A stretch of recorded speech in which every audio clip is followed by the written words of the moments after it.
முருகனின் படைவீடுகளில் இரண்டாவது படைவீடாக இருப்பது தான் திருச்செந்தூர் கோவில். இந்த கோவிலுக்கு செல்லும் பொழுது நம்ம எப்படி வழிபட வேண்டும்? முருகர் பெருமானின் அருளை பெற இந்த ஒரு பரிகாரத்தை மட்டும் செஞ்சோம்னா நம்முடைய வாழ்க்கையில் இருக்கக்கூடிய அனைத்து விதமான பிரச்சனைகளுக்கும் தீர்வு கிடைக்கும். இதை பற்றி முழுமையாக தெரிஞ்சுக்கலாம். வீடியோவை கடைசி வரைக்கும் ஸ்கிப் பண்ணாமல் பாருங்கள். நம்ம சேனலை நீங்கள் இன்னும் சப்ஸ்கிரைப் பண்ணலைன்னா மறக்காமல் சப்ஸ்கிரைப் பண்ணிவிடுங்க. முருகப்பெருமானுக்கு போற்றி, திருச்செந்தூர் முருகனுக்கு போற்றி அப்படின்னு சொல்லிட்டு மறக்காமல் கமெண்ட் பண்ணுங்கள். வாங்க வீடியோக்குள்ளே போகலாம். ஜாதக ரீதியான அனைத்து விதமான பிரச்சனைகளுக்குமே நம்முடைய சேனலில் தீர்வு சொல்லப்பட்டு வருது. உங்களுடைய ஜாதகத்தில் இருக்கக்கூடிய பிரச்சனைகளுக்கு தீர்வு காண வேணும்னா டிஸ்கிரிப்ஷன் தெரியுற நம்பருக்கு கால் பண்ணி உங்களுடைய பிரச்சனைகளை சொன்னீங்கன்னா போதும். கட்டாயம் ஒரு நல்ல காலம் உங்களுடைய வாழ்க்கையில் ஏற்படும். திருச்செந்தூருக்கு சென்று கடவுளை தரிசிக்கும் முன்பு முதல்ல கடலில் நம்ம நீராட வேண்டும். பின்பு ஈரத்துணியே கடற்கரையில் இருக்கக்கூடிய 4 கிணற்றில் ₹1 கட்டணம் செலுத்தி கிணற்று படிகளில் இறங்கி குளித்துவிட்டு பின்பு உடை மாற்றுபவர்கள் மாற்றலாம். இல்லை என்றால் அருகில் இருக்கக்கூடிய குளியல் அறைக்கு சென்று குளித்துவிட்டு உடையை நாம் மாற்றிக்கொள்ளலாம். பின் நேரடியாக கோவிலுக்கு செல்லாமல் அருகில் இருக்கக்கூடிய மூவருடைய சமாதிக்கு சென்று நாம் வணங்கிவிட்டு தான் முருகனை வழிபட வேண்டும். இவர்கள் முன் நாம் கேள்வி கட்டாயம் எழும். அது மட்டும் இல்லாமல் சிதலமடைந்திருக்கக்கூடிய திருச்செந்தூர் திருக்கோவிலை புறணமைத்தவர்கள், மேலும் வாக்கு செலுத்துபவர்கள், ஜோதிடம் பார்ப்பவர்கள், பரிகாரம் செய்பவர்கள், இவர்களுக்கு ஏற்படக்கூடிய தோஷங்களுக்கு மூவர் சமாதிக்கு கண்டிப்பாக நம்ம செல்ல வேண்டும். சென்று விளக்கேற்றுவது நன்மை. அதன் பின்பு நம்ம கோயிலுக்கு வரக்கூடிய வழிகளில் பின்பக்கம் பாதுகாப்பு அறை இருக்குது. அதை கடந்து கோவிலை நோக்கி வந்தால் காலணிகள் பாதுகாப்பு அறை இருக்குது. அங்கு தேங்காய், பழம், பூக்கள், மாலைகள் பாதுகாப்பு அறை இருக்கக்கூடிய அறையில் நம்ம செய்ய வேண்டும். அங்கு தேங்காய், பழம், பூக்கள், மாலைகள் வாங்கலாம்.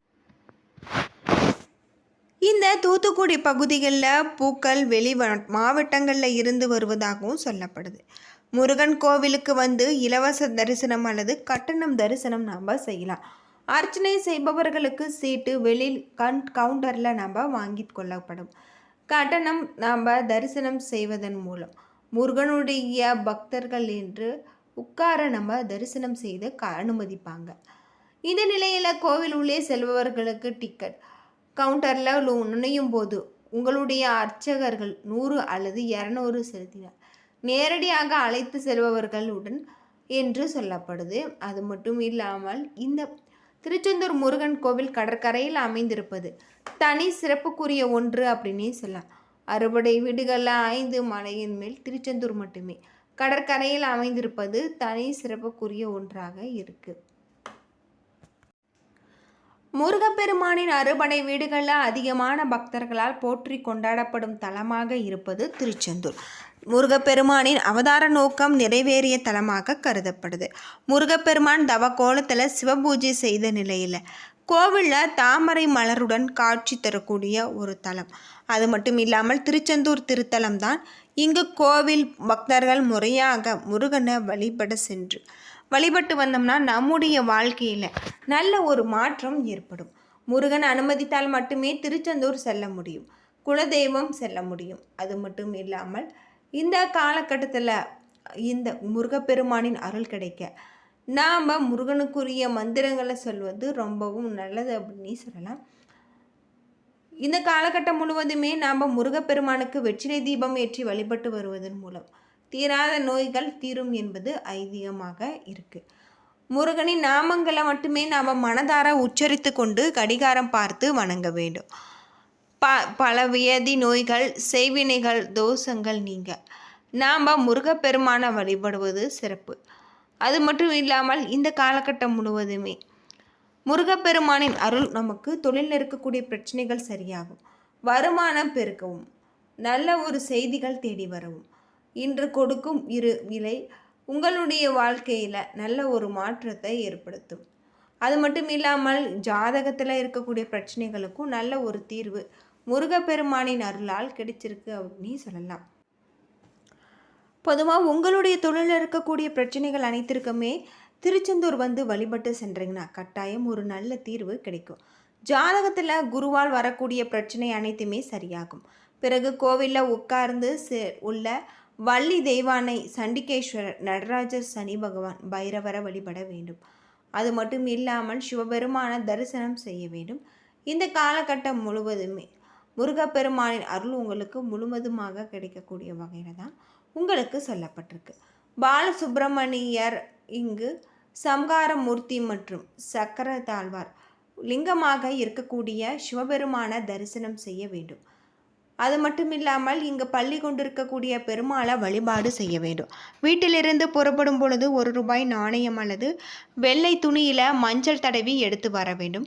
கோவில் கொடிமரத்தில் ₹1 நாணயத்தை வைத்து உங்களின் வேண்டுதல்களை சொல்லி வேண்டிக் கொண்டு அந்த நாணயத்தை நாம் திருச்செந்தூர் முருகன் உண்டியலில் செலுத்துவது நல்லது. வேண்டுதல் நிறைவேறிய நாணயத்தை முருகனிடம் 1க்கு 10ஆக திரும்ப காணிக்கையாக செலுத்த வேண்டும். கொடிமர கல்யாண விநாயகரையும் வணங்கி வழிபாட நிறைவு செய்ய வேண்டும். அது மட்டும் இல்லாமல் இந்த காலகட்டம் முழுவதுமே உங்களுக்கு சிறப்பான மாற்றத்தை தரக்கூடிய வகையில் தான் உங்களுக்கு அமைஞ்சிருக்கு. பெண்களுடைய மாங்கல்ய பலம் கூடும். கணவன் மனைவிக்கிடையே ஏற்பட்டிருக்கக்கூடிய சண்டை சச்சரவுகள் நீங்கக்கூடிய வகையில் சொல்லப்பட்டிருக்கு. இந்த காலகட்டம் முழுவதுமே உங்களுக்கு சிறப்பான யோகமான பல நன்மைகள் தரக்கூடிய வகையில் முருகப்பெருமானின் அருள் உங்களுக்கு கிடைக்கும் அப்படின்னு சொல்லலாம். தரிசனம் செய்ய இன்றே சென்று தரிசனம் செய்யக்கூடிய பக்தர்களுக்கு வாழ்க்கை நல்ல ஒரு வாழ்க்கை முறை அமையும் என்று சொல்லப்படுது. முருகனின் அறுபடை வீடுகளில் கடற்கரையில் அமைந்திருக்கக்கூடிய ஒரே தலம் அப்படின்னு பார்த்தா திருச்செந்தூர் சுப்பிரமணிய சுவாமி கோவில். அசுரனை வதம் செய்த பின்பு முருகன் சிவபூஜை செய்த வரலாற்று சிறப்புமிக்க இந்த தலம் சிறந்த குரு பரிகார தலமாக சகல தோஷங்களையும் நீக்கக்கூடிய ஆன்மீக திருத்தலமாக போற்றப்படுது. முருகனின் இந்த 5 படை வீடுகள் மலைக்கோவிலாக இருக்கும் பொழுது அது மட்டும் கடலை அர்ப்பணிக்கக்கூடிய ஒரு கடற்கரையில் அமைந்திருக்க கோவில் அப்படின்னே சொல்லலாம். கடற்கரையில் அமைந்திருக்கக்கூடிய திருச்செந்தூர் சுப்பிரமணிய சுவாமி கோவிலில் கடலில் நீராடிய பின்பு 4 கிணற்றில் நீராடி முருகப்பெருமானை வழிபடுவதன் மூலம் நம்முடைய வாழ்க்கையில் இருக்கக்கூடிய அனைத்து விதமான பிரச்சனைகளும் தீரும். இங்கு வள்ளி குகை இருக்குது. இந்த குகையில் நம்ம தொட்டில் கட்டினால் குழந்தை வரம் கிடைக்கும் அப்படின்னு சொல்லப்படுது. முருகனின் அறுபடை வீடுகளில் கடற்கரையில் அமைந்திருப்பது தனி சிறப்புக்குரிய ஒன்று. இந்த கோவில் ராஜகோபுரம் 137 அடி மற்றும் 157 அடி உயரம் 9 நிலைகளை கொண்டிருக்கு. மூலவர் சுப்பிரமணிய சுவாமி கிழக்கு நோக்கியும் சண்முகர் தெற்கு நோக்கியும் காட்சி தராங்க. இங்கு வழங்கப்படுகிற இலை விபூதி பிரசாதம் சிறப்பு பெற்றது. அது மட்டும் இல்லாமல் ஆதிசங்கரர் இதன் மகிமையினால் வயிற்றுவலி நீங்க பெற்று சுப்பிரமணியர் புஜகம் பாடியிருக்காரு. கோவிலின் அருகே இருக்கக்கூடிய இந்த சுனைநீர் கடலுக்கு அருகில் இருந்தாலுமே நன்னீராக இருக்கும்.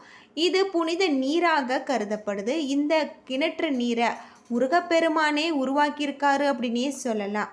சூரபத்மனை வதம் செய்வதற்காக அங்கு வந்தவர்களுக்கு தாகம் ஏற்பட்ட போது முருகப்பெருமான் இந்த 4 கிணற்றை உருவாக்கியிருக்காரு. திருச்செந்தூர் சுப்பிரமணிய சுவாமி கோவிலில் சண்முகர் என்று 2 மூலவர்கள் இருக்காங்க. சுப்பிரமணிய சுவாமி கிழக்கு பார்த்தும் சண்முகர் தெற்கு பார்த்தும் அருள்பாலிக்கிறாங்க. திருச்செந்தூரில் வீரபாகு தேவர் காவல் தெய்வமாக இருக்காரு. இதனால் இந்த தலத்துக்கு வீரபாகு பட்டினம் என பெயர் உண்டு. திருச்செந்தூர் தலத்தில் தினமுமே வீரபாக தேவருக்கு பூஜைகள் செய்யப்பட்ட பிறகு மூலவருக்கு பூஜைகள் நடத்தப்படும். மூலவர் சுப்பிரமணியருக்கு தினமுமே தூய வெள்ளை நிற ஆடை அர்ப்பணிக்கிறாங்க. சண்முகருக்கு சிகப்பு கலந்த பச்சை நிற ஆடைகள் அணிவிக்கிறாங்க. இங்கு மூலவருக்கு பின்புறம் சுரங்க அறை இருக்குது. இங்கு உள்ளே சென்றால் முருகன் பூஜித்து வந்த பஞ்சலிங்கங்களை நாம் காணலாம். இந்த அறைக்கு பாம்பறை என்ற பெயரும் இருக்குது. திருச்செந்தூர் கோவில் இடதுபுறத்தில் வள்ளி குகை இருக்குது. இந்த குகையில் இருக்கக்கூடிய சந்தன மலையில் தொட்டில் கட்டினால் குழந்தை பாக்கியம் விரைவில் கிடைக்கும் அப்படின்னு சொல்கிறாங்க. திருச்செந்தூர் தலத்தில் சண்முகர், ஜெயந்திநாதர், குமரவிடங்கர், அலைவாய் பெருமாள் என 4 உற்சவர்கள் இருக்காங்க. என்ன நண்பர்களே, இந்த வீடியோ உங்களுக்கு பயனுள்ள ஒரு தகவலை தந்திருக்கும்னு நினைக்கிறேன். வீடியோ பிடிச்சிருந்தா லைக் பண்ணுங்கள், ஷேர் பண்ணுங்கள், கமெண்ட் பண்ணுங்கள். நம்ம சேனலை சப்ஸ்கிரைப் பண்ணலைன்னா மறக்காமல் சப்ஸ்கிரைப் பண்ணிவிடுங்க. நன்றி நண்பர்களே.